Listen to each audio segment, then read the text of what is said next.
E hoje eu converso aqui no Tô Lendo com o Bruno Molinero, que é jornalista e trabalha na Folha de São Paulo desde 2010. No jornal, ele já passou por vários cadernos, Folhinha, Turismo, Revista São Paulo e Ilustrada, onde criou a coluna Painel das Letras e coordenou a cobertura de literatura. Ele também criou e coordenou o blog Era Outra Vez, sobre literatura infanto-juvenil. E atualmente é editor do Guia Folha. Mas não é sobre a carreira de jornalista que eu vou falar com o Bruno. Também pode ser, mas nós vamos falar mais sobre a carreira literária. O Bruno é autor de Alarido, livro de poesia lançado pela editora Patuá em 2016 e que venceu o prêmio Guavira de literatura do governo do Mato Grosso do Sul. E esse aqui, Férias na Disney, que saiu no finalzinho de 2020, também pela editora Patuá, é o segundo livro e é o motivo da nossa entrevista. Bruno, tudo que a gente quer é férias, né? Mas na falta de férias, um livro de poesia faz um bem danado. Parabéns pelo novo lançamento. E me diz uma coisa, né? Você que mexe com esse jornalismo literário, né? Que fala, já fez tantas colunas sobre livro.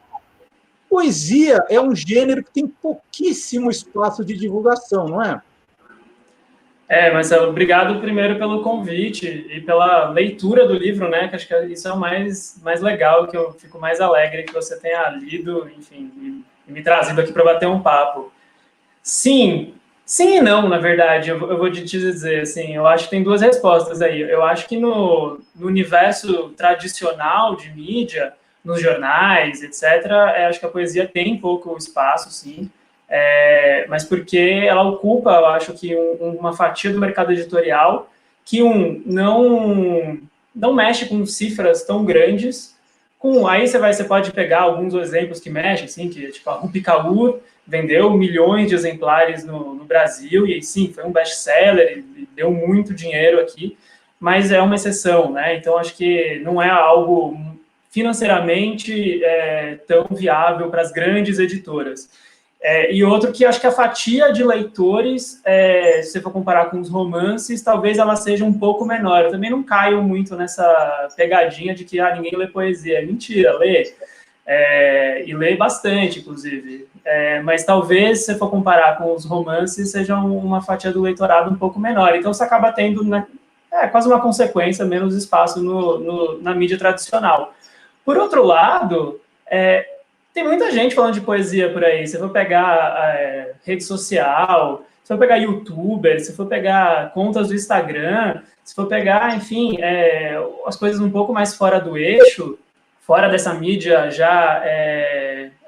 que já se consolidou, fora dos grandes veículos, tem muita gente falando sobre poesia e muita gente lendo e é algo discutido, né? É algo discutido. Tem todo um mercado editorial independente só de poesia que rola.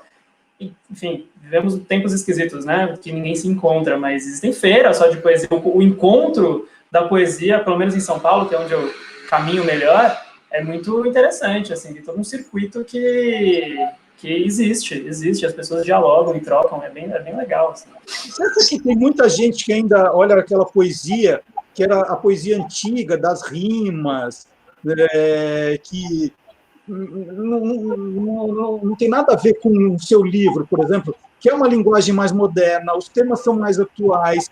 É o que você falou, que tem muito a ver com esse mundo novo que a gente está vivendo.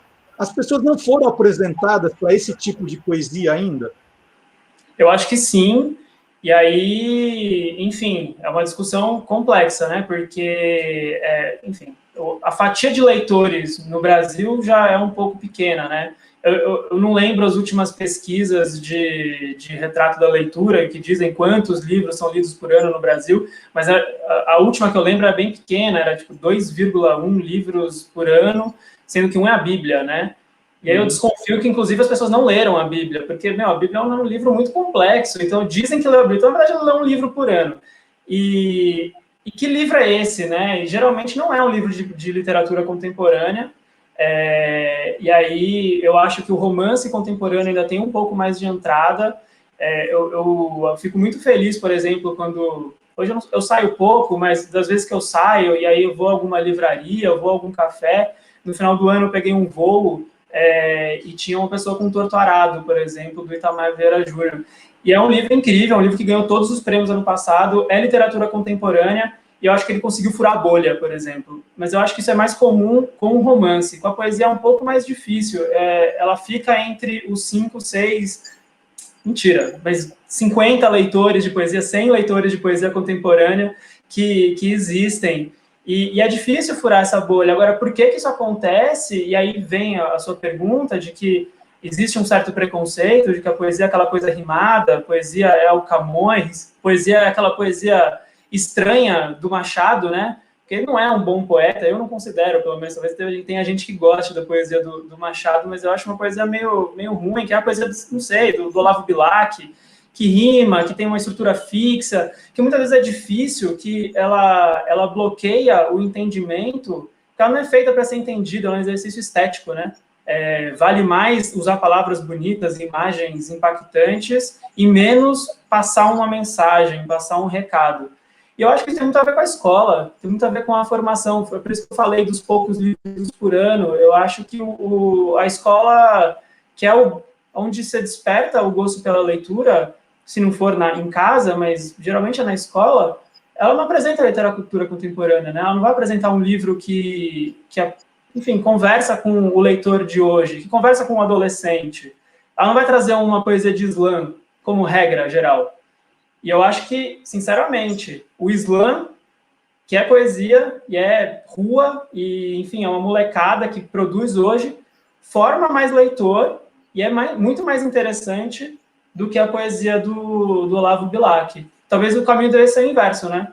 Você apresentar o slam, se encantar pelo slam ou pela poesia contemporânea, para voltar e ler o Bilac, ler o Machado e etc. Mas acho que sim, rola muito desse preconceito da poesia chata, né? Da poesia maçante, da poesia que não comunica.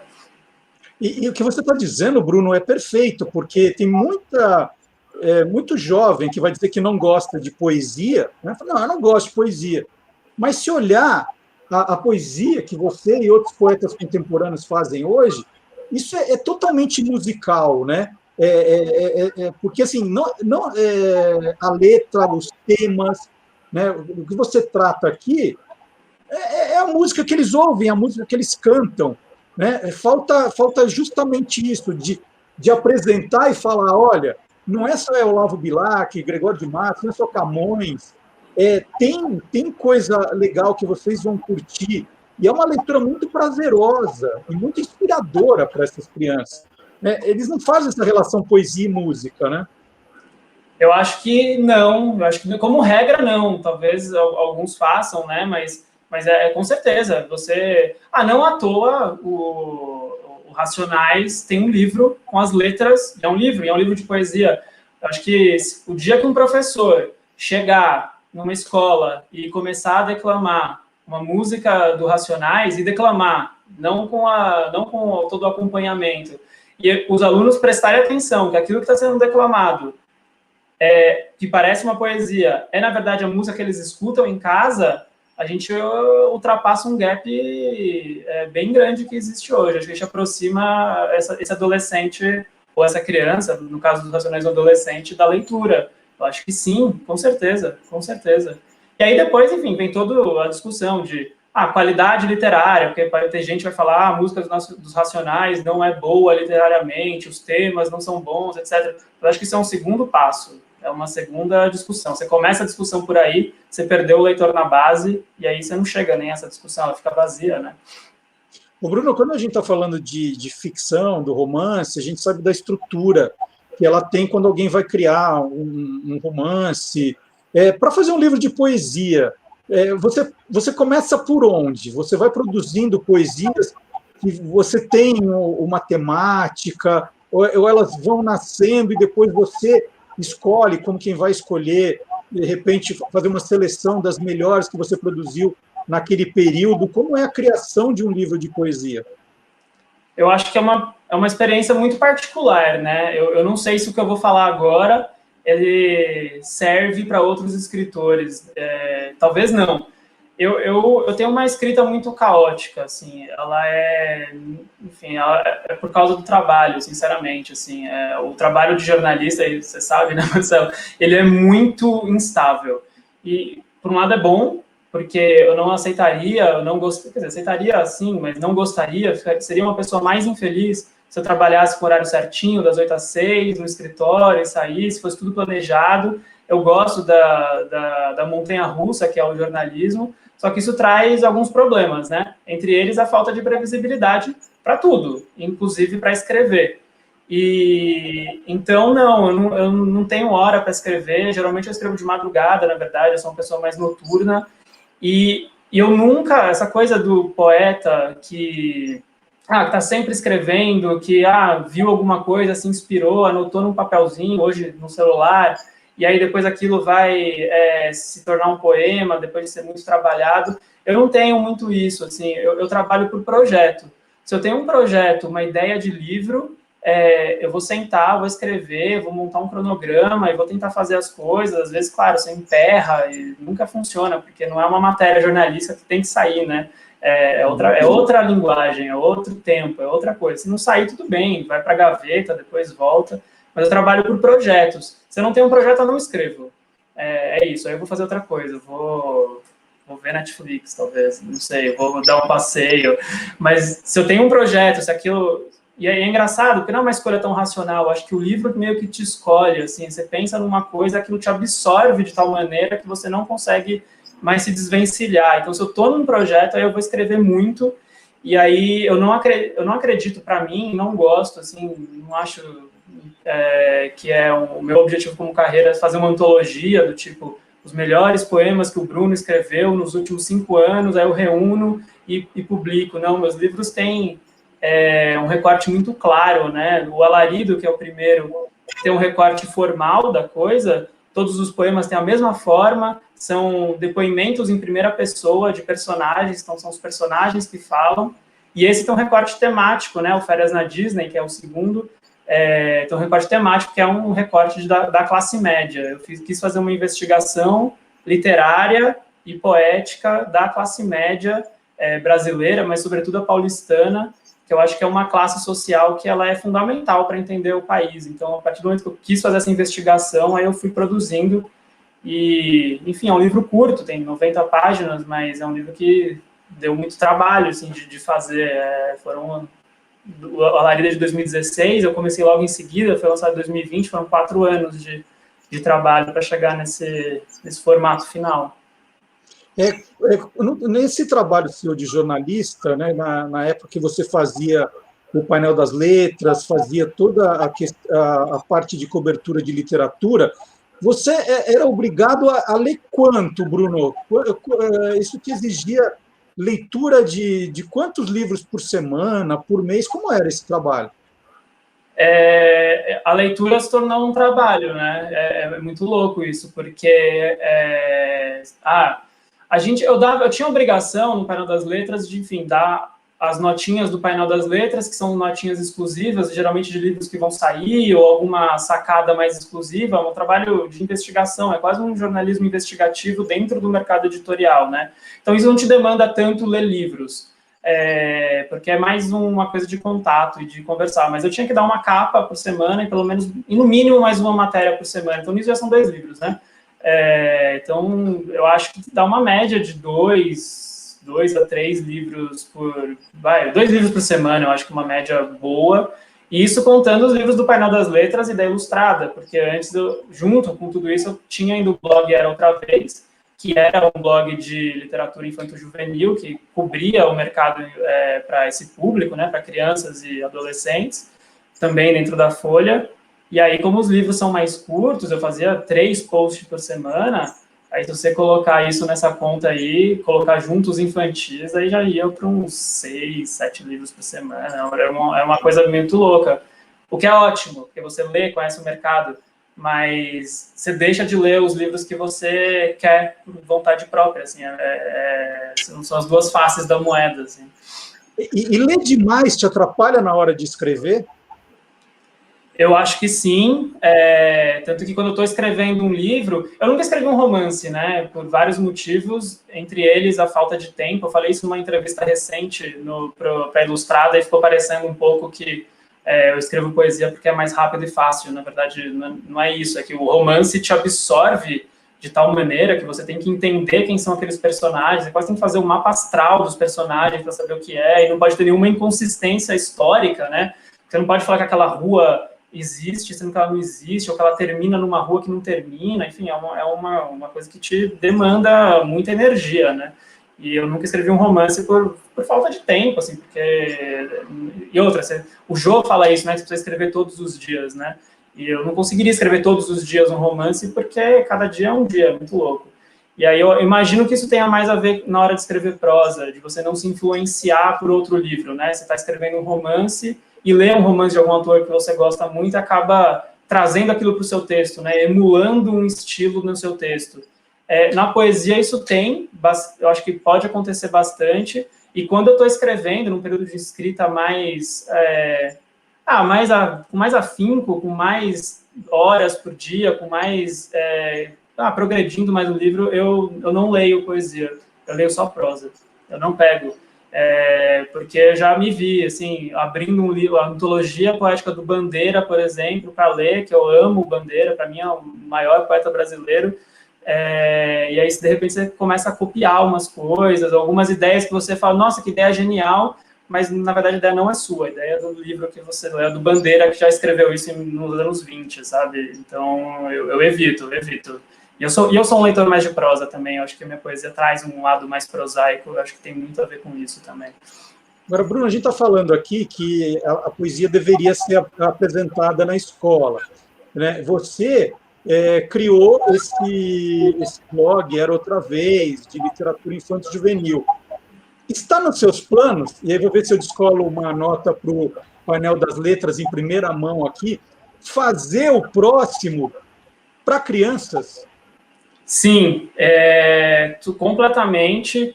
Eu larguei, um dos motivos, foram vários os motivos, mas eu saí do painel das letras e eu deixei também a cobertura de livros da Ilustrada, porque eu queria escrever meus próprios livros, e eu achava que, estando nesse posto no jornal, teria um certo conflito de interesses, em que você fala sobre livros e lança os seus livros. Então, como eu não quis mais abrir mão dos meus próprios livros, eu decidi me afastar. Um dos motivos foi esse, me afastar da cobertura de livros diariamente.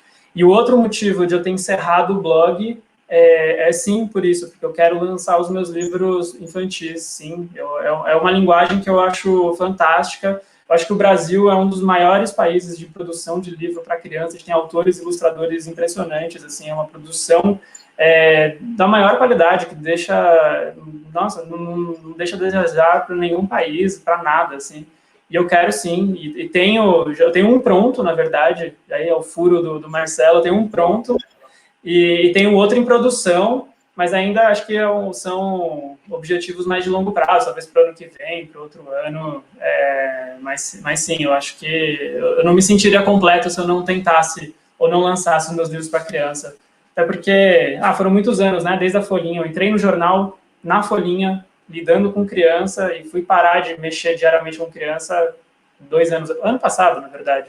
Então, foram 10 anos trabalhando, de alguma maneira, com livros e criança, e acho que chegou a hora de me inserir de outra maneira nesse universo. Assim. O Bruno, só que entre nós já tem nome esse primeiro livro aí?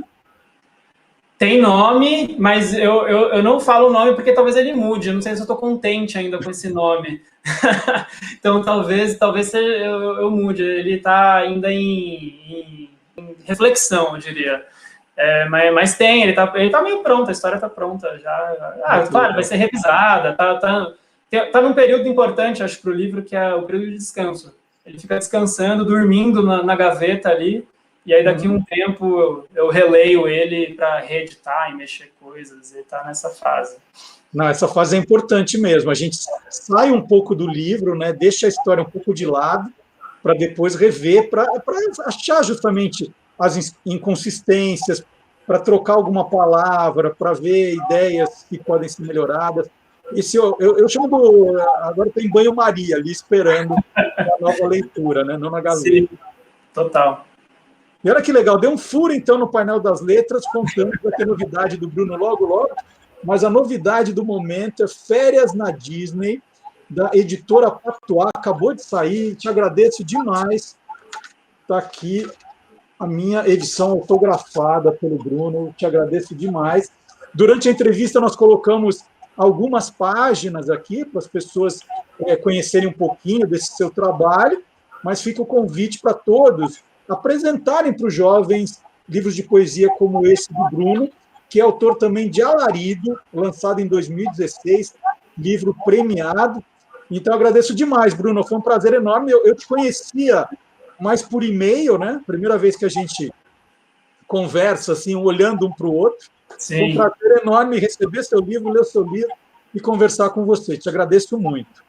Que isso, não, eu que agradeço o convite e, mais uma vez, agradeço a leitura, na verdade, né, que os livros, eles saem das casas e ganham o mundo para serem lidos, né, então, quando eu sei que alguém lê o livro, eu fico muito, muito contente, assim, aí o ciclo se completa, né, então, obrigado pela leitura, pelo convite e pelo papo, né, porque a gente sempre se falou realmente por e-mail, talvez WhatsApp, e falar pessoalmente é sempre muito melhor, né. É isso aí. Marcelo, obrigado. Obrigado, Bruno. Sucesso. E agora, aqui no nosso programa, a gente chama a Cláudia Fusco com dicas de literatura fantástica. Vamos ver.